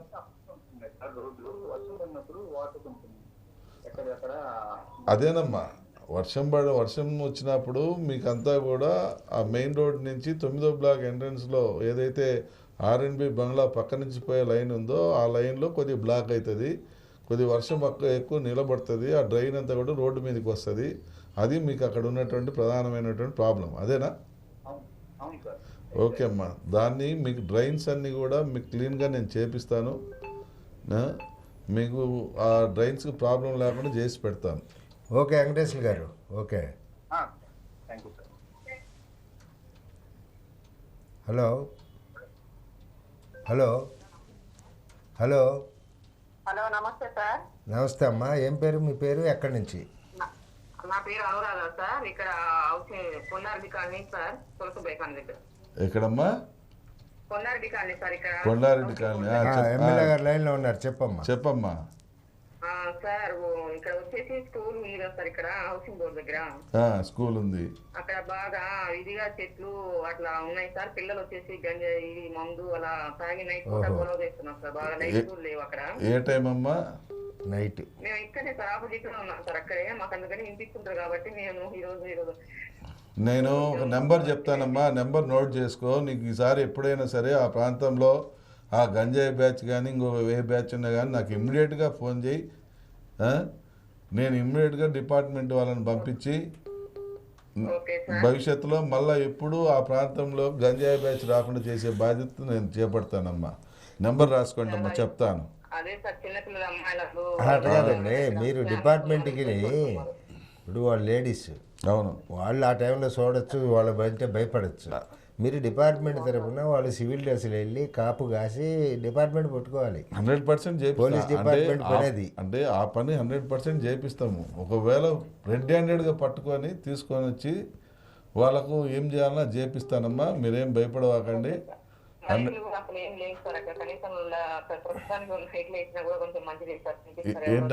వీధి లైట్లు కావాలమ్మా? అక్కడే లోపల వచ్చేసి గ్రౌండ్ లో కూడా ఒక లైట్లు లేదు సార్ అక్కడ. మొత్తం నైట్ కూడా తీసాలని కేకలు వేసి గొడవ చేసుకుంటారు, కొట్టుకుంటా ఉంటారు సార్ వాళ్ళ పిల్లలు. అమ్మా, రేపటి నుంచి నీకు ఆ ప్రాబ్లం లేకుండా చేస్తాను. ఓకే అనురాధ గారు, ఖచ్చితంగా చేయిస్తారు. రేపటి నుంచి ఆ ప్రాబ్లం లేకుండా చేసి పెడతాను, డోంట్ వర్రీ. ఓకే అమ్మా. నెంబర్ చెప్పగలరా సార్ మీకు? ఏదో నెంబర్ చెబుతాను, రాసుకోమ్మా. 7064 67 67 67. ఓకే అమ్మా, థ్యాంక్ యూ అమ్మా. హలో, నమస్కారం సార్. నమస్తే. మీ పేరు? ఎమ్మెల్యే గారు ఉన్నారు. మీ పేరు ఊరు చెప్పి మాట్లాడండి. నా పేరు గాయం ఆదినారాయణ రెడ్డి. నేను శ్రీనివాస్ థియేటర్ దగ్గర నుంచి మాట్లాడుతున్నా. ఎమ్మెల్యే గారికి కనెక్ట్ చేయండి సార్. మాట్లాడండి. చెప్పు Adinarayana Reddy. Sir good evening sir. Good evening. First of all మీకు జిల్లా సాధించినందుకు కంగ్రాచులేషన్ సార్. థ్యాంక్ యూ అమ్మా. తర్వాత మీరు వెలుగొండ కూడా మీ హయాంలో నీళ్లు వస్తాయి అని మేము అనుకుంటున్నాం sir. Thank you, thank you. ప్రజా సమస్యల మీద యువరకాడ కూడా డైలీ కార్యక్రమం ప్రజా సమస్యల మీద మాట్లాడడం మాకు సంతోషకరం sir. Thank you, thank you అమ్మా. సార్ మీరు చెప్పిన తర్వాత మాది కూడా రోడ్డు అవుతుంది సార్. నీళ్లకు వాటికి ఇక్కడ కొత్తలు తీసుకున్నారు. పని ఎమ్మెల్యే గారు ఏమన్నారని చెప్పేసి కూడా మాది కూడా స్టార్ట్ అయింది సార్. Okay, very good. మీకు ప్రత్యేకంగా ధన్యవాదాలు సార్ ఈ విషయంలో. థ్యాంక్ యూ, థ్యాంక్ యూ అమ్మా. అది సార్ ప్రజా సమస్యల మీద నిరంతరం మీరు చంద్రబాబు గారి కంటే కూడా మీరు నిరంతరం పోరాటం చేస్తున్నారు సార్. మీకు ప్రజలు నీరాజనాలు పలికే అవకాశం ఉంది సార్ భవిష్యత్తులో. థ్యాంక్ యూ, థ్యాంక్ యూ అమ్మా. కాకపోతే చంద్రబాబు గారి దాంట్లో మనం ₹1 కూడా చేయలేము అంత. Okay sir, okay, thank you. మీరు వేరే ఫోన్ తీసుకుందాం. ఓకే. హలో. నమస్తే సార్. నమస్తే అమ్మా. ఎక్కడి నుంచి? మీ పేరేంటి? Sir Markapuram sir. నా పేరు మదీహా. మదీనా గారు ఎమ్మెల్యే గారు ఉన్నారు, చెప్పండి. చెప్పమ్మా మదీనా గారు, చెప్పండి అమ్మా. సార్ మా నాన్నగారికి 60 సంవత్సరాలు సార్. ఇప్పటి వరకు పెన్షన్ రాలేదు. అమ్మా, ఇప్పుడు పెన్షన్లు 50 సంవత్సరాలకు రావట్లేదమ్మా. ఇంకా 60 సంవత్సరాలు నిడితేనే 60 వచ్చినాయి. 63 ఉన్నాయమ్మా. అమ్మా సారీ, నాకు 50 అన్నట్టు వినపడింది. అమ్మ, త్వరలో కొత్త పెన్షన్లు రిలీజ్ చేస్తున్నారమ్మా. కొత్త పెన్షన్లు రాగానే నేను మీ ఫాదర్ది కంపల్సరీగా మున్సిపాలిటీలో ఎంట్రీ చేయిస్తాను, మీకు పెన్షన్ వచ్చేలా చేస్తానమ్మా. కొత్త పెన్షన్లు త్వరలో వదులుతామని చెప్పి నిన్న అసెంబ్లీలో కూడా మంత్రి గారు చెప్పినారు. కాబట్టి కొత్త పెన్షన్లు వదలగానే మన ఊర్లో ఆల్మోస్ట్ ఆల్ నిరుపేదలందరికీ కూడా పెన్షన్లు వచ్చేలా చేస్తామమ్మా. చెప్పమ్మా. నా మాకు ఇల్లు లేదు, స్థలం లేదు, ఏం లేదు సార్. ఇంకా ఏం రాలేదు. కాదమ్మా, నీకు గతంలో జగనన్న కాలనీలు అని చెప్పి అక్కడ ఇడుపూరు అవతల ఇచ్చారు కదా, అక్కడ రాలేదా? రాలేదు సార్. అక్కడ ఎందుకు తీసుకోలేదు? అప్పుడు చాలా మందికి ఇచ్చారు కదా. లేదు సార్, నాకు రాలేదు సార్. అప్పుడు కూడా అప్పుడు అక్కడ ఇస్తే తీసుకుంటావా? తీసుకుంటాం సార్, ఎక్కడైనా తీసుకుంటాం సార్. ఓకే అమ్మా, అట్లయితే జగనన్న కాలనీలో నీకు ఖాళీలు చాలా ఉన్నాయమ్మా, నేను నీకు అక్కడ ఇప్పిస్తాను. నేను తక్షణమే నువ్వు అప్లికేషన్ తీసుకొని రేపు కమిషనర్ గారిని కలవండి సోమవారం. లేదంటే మీరు మా ఇంటికైనా వచ్చి మీ అప్లికేషన్ ఇస్తే నేను ఫార్వర్డ్ చేసి పంపిస్తానమ్మా. Okay sir. ఓకే అమ్మా, థ్యాంక్ యూ అమ్మా. హలో హలో బాబు, ఏం నమస్తే. మీ పేరు చెప్పండి. సార్ నా పేరు దారా సునీల్ కుమార్ అండి, మరి 15వ వార్డు. ఏదమ్మా? 15వ వార్డు సునీల్ కుమార్. ఎమ్మెల్యే గారు ఏంటున్నారు చెప్పండి. చెప్పమ్మా సునీల్. సార్ నమస్తే సార్. నమస్తే సార్ బాగున్నారా? బాగున్నాను చెప్పమ్మా. సార్ మరి మాకు ఎన్నో సంవత్సరాలుగా 15వ వార్డులో దళితులకు శ్మశాన వాటిక లేదు సార్. శ్మశాన వాటిక అలాంటిది మీరు మాకు వచ్చి రాగానే శ్మశాన వాటిక ఇచ్చారు సార్, అందుకు మీకు ధన్యవాదాలు సార్. థ్యాంక్ యూ అమ్మా. కానీ సార్ ఈ మధ్య కాలంలో కురిసిన వానలకి కొంచెం దాంట్లో నీళ్లు వచ్చాయి సార్. మాకు ఆ ప్రహరీ కొంచెం ఏర్పాటు చేయాలని ఈ సందర్భంగా కోరుతున్నాను సార్.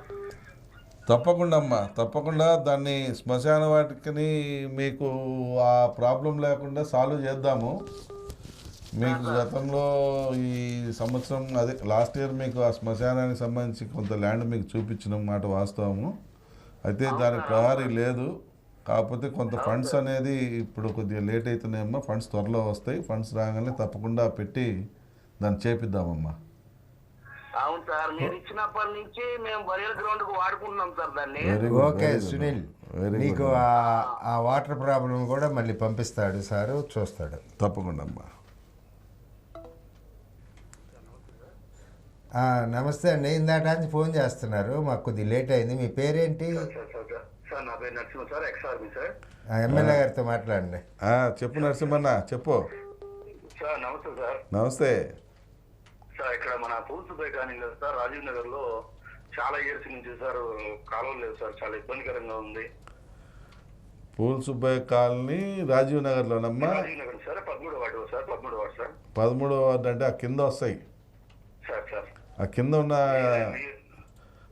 అదే సార్, అదే కదా నాసర్ తోట ముందు ఉన్న లైన్లో. ఇటు సార్ మన హౌసింగ్ బోర్డు బిల్లులు ఉన్నాయి కదా sir. Housing board bill. Okay sir sir ఇక్కడ సార్, ఇక్కడ సార్ అదే సార్, మీరన్నా వస్తే అవుతుందని చెప్పి ఎన్నో ఎదురు చూస్తున్నాం. ఓకే అమ్మా. రోడ్లు కూడా మీ టైంలోనే అయినాయి సార్. మీకు రెండు పక్కలు లేవా, ఒక పక్క ఇవ్వలేదా? సార్ మనది వన్ సైడ్ వస్తుంది సార్, టీబీటీ వస్తుంది సార్. సరే అమ్మా, తప్పకుండా త్వరలో చేపిస్తానమ్మా దాన్ని. Sir please sir, thank you so much sir. తప్పకుండా అమ్మా. నమస్తే సార్. నమస్తే అమ్మా. సార్ నమస్తే సార్, నా పేరు శైలజ, హౌసింగ్ ఆఫీస్ కాదు సార్ మా ఇంట్లో. నమస్తే అమ్మా. ఎక్కడమ్మా? హౌసింగ్ ఆఫీసా? అవును సార్. ఓకే చెప్పమ్మా. సార్ మాకు ఇక్కడ స్కూల్ కట్టారు సార్, అదేమో సరిగా లేదు. రూములు కట్టారు, అందరూ తాగుబోతోళ్ళు, గంజాయి వాళ్ళు, సాయంత్రం పిల్లలు తెచ్చుకోవటం, అట్లా గందరగోళం చేస్తారు. పొడుచుకోవడం, కొట్టుకోవడం.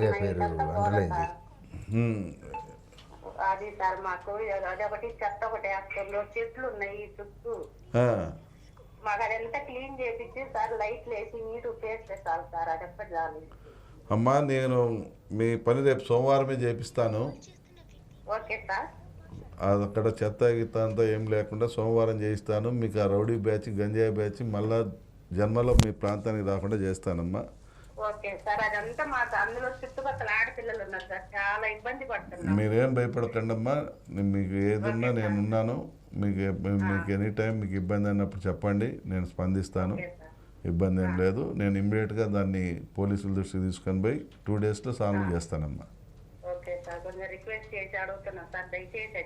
రిక్వెస్ట్ ఏం కాదమ్మా, మన ఎమ్మెల్యే అవి కూడా చేయకపోతే అట్ట గట్టిగా అడగండి, తప్పేం లేదు. మళ్ళీ మీరు ఎన్నిసార్లు అడిగినా గానీ మీరు ఏమి ఇక్కడికి ఏం వచ్చి మమ్మల్ని అడగపోతురి, ఏం చేయకపోతురి. ఏం చేయలేదమ్మా. నైట్ బయట కొనుక్కునే వాళ్ళం సార్. ఇప్పుడు భయపడి అసలు ఇప్పుడే కదమ్మా నువ్వు ఫస్ట్ సారి చెప్పావు. లేదు సార్, మేము ఈ మధ్య కొంచెం టీవీ వాళ్ళందరూ చాలా మందికి చెప్పాము. వాళ్ళకి చెప్తే లాభమైంది. ఇప్పుడు నేరుగా మన ఛానల్ ద్వారా ఎమ్మెల్యే గారికి చెప్పారు కదా, దాని రెస్పాన్స్ ఎట్లుంటుందో చూడి మళ్ళీ మాట్లాడదాం. సరే సార్. థ్యాంక్ యూ అమ్మా, థ్యాంక్ యూ. ఓకే అమ్మా.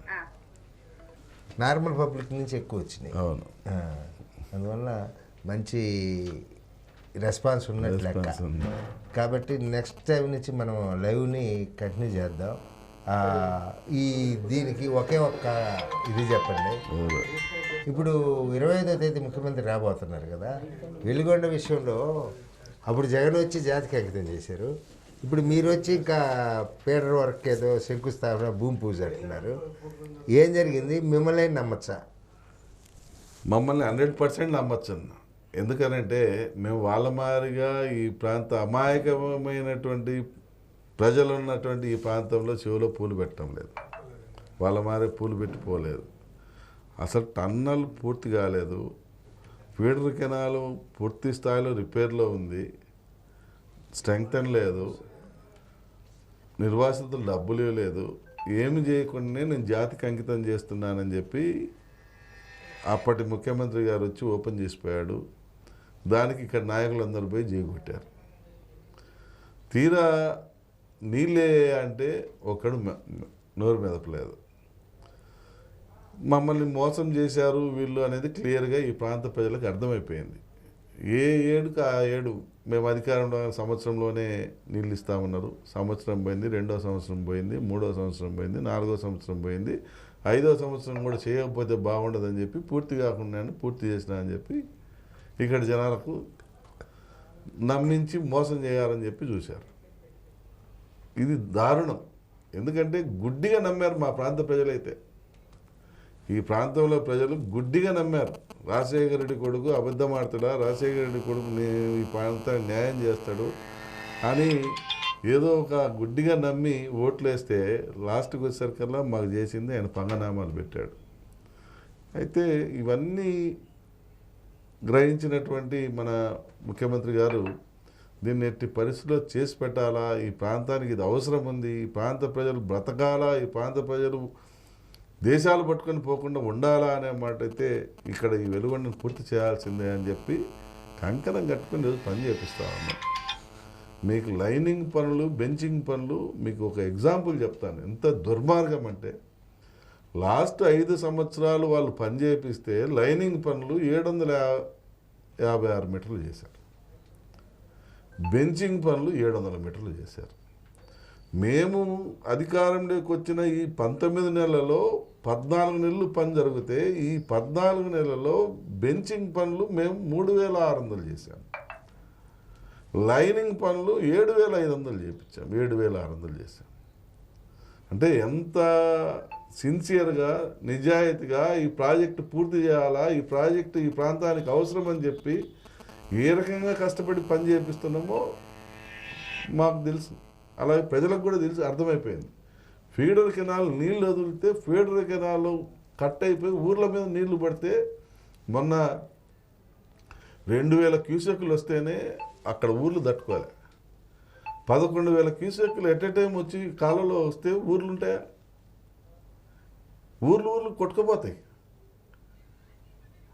అంటే ఇక్కడ ప్రజలు అడగరు, నోరెత్తారు, మేమేం చెప్తే అది నమ్ముతారు అని చెప్పి గుడ్డిగా ఇది చేస్తే ఈరోజు ఆ ఎస్టిమేషన్స్ వేయించాం. ఏది ఆ ఫీడర్ కెనాలు ఎక్కడ రిపేర్లు వస్తుంది, ఎక్కడెక్కడ బొక్కలు పడినాయి ఏంటి అని చెప్పి అన్నీ చూస్తే 456 కోట్లు ఖర్చు పెడితే కానీ ఆ ఫీడర్ కెనాల్ రిపేర్ కావట్లేదు. మళ్ళా ముఖ్యమంత్రి గారు 456 కోట్లు శాంక్షన్ చేసి టెండర్ పిలిపించి పనులు స్టార్ట్ చేపిస్తున్నాడు. ఆ ఫీడర్ కెనాల్ పూర్తి అయితేనే, ఆ టన్నల్ పూర్తి అయితేనే నీళ్ళు వచ్చేది. టన్నల్ పూర్తి కాలే, ఫీడర్ కెనాల్ బాగాలేదు, అటువంటి జాతికి అంకితం చేసిపోయి ఈ ప్రాంత ప్రజలను మోసం చేసిపోయినారంటే ఏమనాలి? అంటే నమ్మినందుకు మోసం చేస్తారా? వాళ్ళు మోసం చేశారని మీకు ఓట్లు వేసారు సార్. మేము మోసం మీరు మేము నీతి నిజాయితీగా పనిచేస్తున్నాం. 100% ఏదైతే నీళ్ళు ఇస్తామని చెప్పామో నీళ్ళు చూపిస్తాం. నీళ్లు చూపించినాకనే మళ్ళీ మేము ప్రజల దగ్గరకు వస్తాం. మేము వెలుగొండ నీళ్లు చూపించిన తర్వాతనే ప్రజల దగ్గరకు వస్తాం. ప్రజల్ని అయ్యా మేము చేసాము, ఇంతవరకు చేయగలిగాము, ఇంకా చేస్తాము అని చెప్పి మేము ఆ ప్రజలకు చెప్పుకుంటాం. నీళ్ళు ఇవ్వకపోతే అప్పుడు అడగండి. నిర్వాసితులకు డబ్బులు కావాలి. 100% చేస్తాం. 1 by 1 చేసుకుంటూ వస్తాం. ఏ ఒక్క కుటుంబాన్ని కూడా బలవంతాన లేపే సమస్య జరగదు. ఇది చంద్రబాబు గారి ప్రభుత్వము. గడికోట మాదిరిగా డబ్బులు ఇవ్వకుండా అక్కడ ప్రాంత రైతాంగాన్ని బలవంతంగా నెట్టేసిన చరిత్ర వాళ్ళది. పూర్తి స్థాయిలో నిర్వాసితుడికి కూడా ఏదైతే నిర్వాసితులు ఉన్నారో లాస్ట్ తండా వరకు, పెద్ద గ్రామం కానించి లాస్ట్ చివరి తండా వరకు ఉన్నటువంటి రైతాంగాన్ని మొత్తానికి ప్రజలందరికీ కూడా R&R ప్యాకేజ్ ఇచ్చిన మరుక్షణం మేము ఖాళీ చేపిస్తామే కానీ అంతవరకు వాళ్ళని ఏ ఒక్క కుటుంబాన్ని కూడా ఇబ్బంది పెట్టాం. ధైర్యంగా ఈ చంద్రబాబు గారి ప్రభుత్వంలో ధైర్యంగా ఇక్కడ ప్రజలు ఉండొచ్చు. మీరు ఈ టర్మ్లో నీళ్లు చూస్తాం, ఇప్పిస్తాం, 100% తీసుకొస్తాం. పిచ్చి మళ్ళీ ఓట్లు అడుగుతారు, అంతే. అడగకుండా కూడా ఏమంటారు, మేము నీళ్ళు నీళ్ళు ఇవ్వండి ఓట్లు వేస్తారు. 100% మేము ఇచ్చినాకనే ప్రజల దగ్గరికి పోతాం. మేము ఇచ్చి ధైర్యంగా పోతాం. ఈరోజు వాళ్ళకి ఆలోచించుకొని చెప్పండి అన్నా. నేను ఒకటే చెప్తున్నా, రేపు వెలుగొండ ఇయ్యలేకపోతే నేను పోటీ కూడా చేయను. నీళ్ళు ఇవ్వకపోతే చూడు మరి ఆలోచించుకొని చెప్పండి. రికార్డ్ అయింది. నేను చెప్తున్నా కదా, నేను చెప్తున్నాను కదా, వెలుగొండ జలాలు అనేది ఈ ప్రాంతంలో ఇవ్వకపోతే, తీసుకురాలేకపోతే నేను పోటీ కూడా చేయను. మా చంద్రబాబు గారి మీద ఉన్నటువంటి నమ్మకంతో నేను ఈరోజు 3 సంవత్సరాల ముందు నేను ఈ ఛాలెంజ్ చేస్తా ఉన్నా, ఈ సవాల్ను స్వీకరిస్తున్నా. 100% ఈ ప్రాంత ప్రజలకు ఈ సంవత్సరం వెలుగొండ జలాలను చూపిస్తాం. Very good. చాలా దేవతలు చెప్తున్నారు, మీ కోరిక నెరవేరాలని. ఈ ప్రాంతానికి జిల్లా ఇచ్చినట్టే మీరు వెలుగొండ నీళ్లు కూడా ఇచ్చి ప్రజల మద్దతు మరింత పెంచుకోవాలని మేము కోరుకుంటున్నాం. కానీ 19 నెలల్లో మీ సొంత పార్టీ వాళ్ళని కొంచెం నిర్లక్ష్యంగా చూస్తున్నారన్న టాక్ నడుస్తుంది. కార్యకర్తలు గమనించారా? అది తప్పన్న. అంటే ఈ ప్రభుత్వం మీద చాలామంది ఆశ పెట్టుకున్నారు, చాలామంది కష్టపడి పనిచేశారు, చాలామందికి ఈ ప్రభుత్వం న్యాయం చేయాల్సిన బాధ్యత ఉంది, లేదని నేను అంటాం లేదు. కాకపోతే రాష్ట్ర ఆర్థిక పరిస్థితిని కూడా కార్యకర్తగా మనం అర్థం చేసుకోవాలి. కొందరు అర్థం చేసుకోలేనటువంటి వాళ్ళు, కొందరు అంటే వాస్తవ పరిస్థితి తెలియనటువంటి వాళ్ళు, మేము కష్టపడ్డాం, మాకు న్యాయం రాలేదు, మాకేం రాలేదు ఇన్నటువంటి భావనలో ఉన్నారు. కానీ ఈరోజు మన ఇల్లు చక్కబెట్టుకొని తర్వాత ప్రజలకు అనేది ఎవరైతే నమ్ముకొని ఉన్నారో కార్యకర్తలు వాళ్ళకి న్యాయం చేయాలా అనేటువంటి భావనలో మన నాయకుడు ఉన్నాడు. అంటే ఇల్లు చక్కబెట్టుకొని అంటే ముందు రాష్ట్ర ఆర్థిక వ్యవస్థని సెటరేట్ చేసిన తర్వాత ఈరోజు 9,75,000 కోట్ల రూపాయల అప్పు మన చేతిలో ఇచ్చిపోయారు. ఒక్క పారిశ్రామికంగా ఒక్క ఫ్యాక్టరీ మన ఏరియాలో లేదు. ఆర్థికంగా రాష్ట్రానికి చేయూతనిచ్చేటువంటి ఒక్క మంచి కంపెనీ మన దగ్గర లేదు. ఇటువంటి తరుణంలో ఈరోజు ఆ తండ్రి కొడుకులు ఇద్దరు, అలాగే మన పవన్ కళ్యాణ్ గారు ముగ్గురు బలపాలు కట్టుకొని తిరుగుతున్నారు కాళ్ళకు. 18 గంటలు 20 గంటలు తిరిగి పెట్టుబడిదారులను చేస్తున్నారు. ఇప్పుడిప్పుడే రాష్ట్రం గాడిన పడతా ఉంది. ఆ విషయాన్ని మీరు చెప్పింది అర్థం చేసుకోవాలి. కార్యకర్తలు కుటుంబ సభ్యులం. మన కార్యకర్తలం అందరం కుటుంబ సభ్యులం. మనం మన కుటుంబంలో మన పెద్దలు పడుతున్నటువంటి కష్టాన్ని పిల్లలుగా మనం యాక్సెప్ట్ చేయాలా, చేద్దాం, కొద్దిగా ఓపిక పడదాం. 100% అందరికీ న్యాయం జరుగుతుంది. ఈ పార్టీని నమ్ముకున్న ప్రతి కుటుంబానికి న్యాయం జరుగుతుంది. పార్టీ కోసం కష్టపడ్డ ప్రతి కార్యకర్తకి మంచి జరుగుతుంది. అంతవరకు ఓకే, అర్థం చేసుకుంటారు. ఈ లేడబార్లే కొత్త వాళ్ళని తీసుకొచ్చుకుందాము అని కొత్త వాళ్ళని స్వాగతించి వాళ్ళకి ప్రాధాన్యత ఇచ్చేలా తగ్గించే పరిస్థితులు ఏమైనా వస్తాయా, వచ్చే సూచనలు ఉన్నాయా అన్న డౌట్ ఆడాడు వినపడుతుంది. అది చాలా వరకు తప్పు. కొత్త వాళ్ళు వచ్చేటువంటి వాళ్ళని స్వాగతిద్దాం, పాత వాళ్ళని ఎవరిని కూడా పోకుండా కాపాడుకుందాం. ఎందుకంటే మనకు కొత్త పాత అనేది కలవాల, మన పార్టీ బలం పెరగాల. ఈ ప్రాంతంలో గడిచిన ఎన్నికల సరళి చూసుకుంటే ఎక్కువగా తెలుగుదేశం పార్టీ ఓడిపోయినది. తెలుగుదేశం పార్టీ రిపీటెడ్గా గెలుస్తుంది అనేటువంటి భావన మనం ప్రజలకు కల్పించాలా, రిపీటెడ్గా గెలిపించుకోవాలంటే మన కొత్త పాత అందరూ కూడా అవసరమే. అంతో ఇంతో ఎవరో ఒకళ్ళు మన ప్రాంతంలో మాకు అది కాలేదు ఇది కాలేదు అనేటువంటి వ్యతిరేక భావంతో కొందరు ఎన్నికల్లో ఇబ్బంది పెట్టచ్చు, కొందరు కష్టపడి పనిచేయచ్చు. మనం కొత్త పాత రెండు కలుపుకొని పనిచేస్తేనే మనకు ఇక్కడ మన పార్టీకి రెండోసారి గెలుపు వచ్చినది అనేటువంటి భావన అనేది ఇక్కడ కలగాల. ఆ పరిస్థితి తీసుకొచ్చేదానికే మనం ఆ రకంగా ప్రయత్నం చేస్తున్నాం, కానీ ఏ ఒక్క కార్యకర్తను ఇది చేయటానికి కాదు. హలో, నమస్తే. నమస్తే అమ్మా. ఎక్కడి నుంచి? మీ పేరేంటి చెప్పండి. మీ పేరు చెప్పండి. ఉషానమ్మ బానించి దగ్గర. ఎమ్మెల్యే గారు ఉన్నారు, మాట్లాడండి. చెప్పు హుసేనమ్మా, బాగున్నావా? బాగుంటా సార్, మీరు బాగుండ్రా?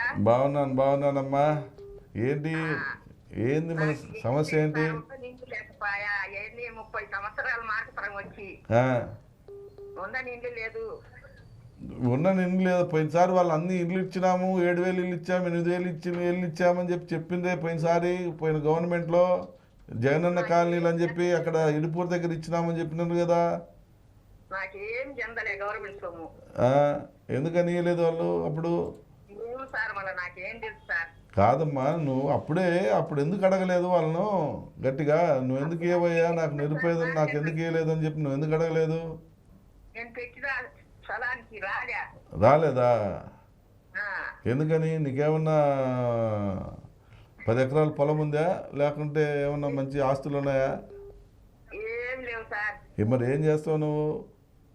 నేనేం చేయను సార్, నా భర్త కూడా లేడు, ఎవరు లేదు సార్. 5 కేజీలు బియ్యం ఏం రాస్తాయి సార్. నువ్వేం పని చేస్తున్నావు ఇప్పుడు? నువ్వేం పని చేస్తున్నావు? ఏం పని చేయలేను సార్. మరి నీకు తిండి ఎట్లా? నీకు తిండి తిండి ఎట్లా సార్? ఇక 5 కేజీల బియ్యము అట్నే సర్దుకుంటున్నాను సార్. పింఛన్ వస్తుందిలే, వస్తూనే జీవనం చేస్తున్నా. నీకు ప్రభుత్వం ఇచ్చే 5 కేజీల బియ్యము, చంద్రబాబు గారు ఇచ్చే 4,000 పెన్షన్ తోటి ప్రస్తుతం నడుపుకుంటున్నావు. మరి నువ్వు అంత బీదరాలు అయితే నీకు ఎందుకు వాళ్ళు గత ప్రభుత్వంలో నీకు వాళ్ళు ఇల్లు ఇలే?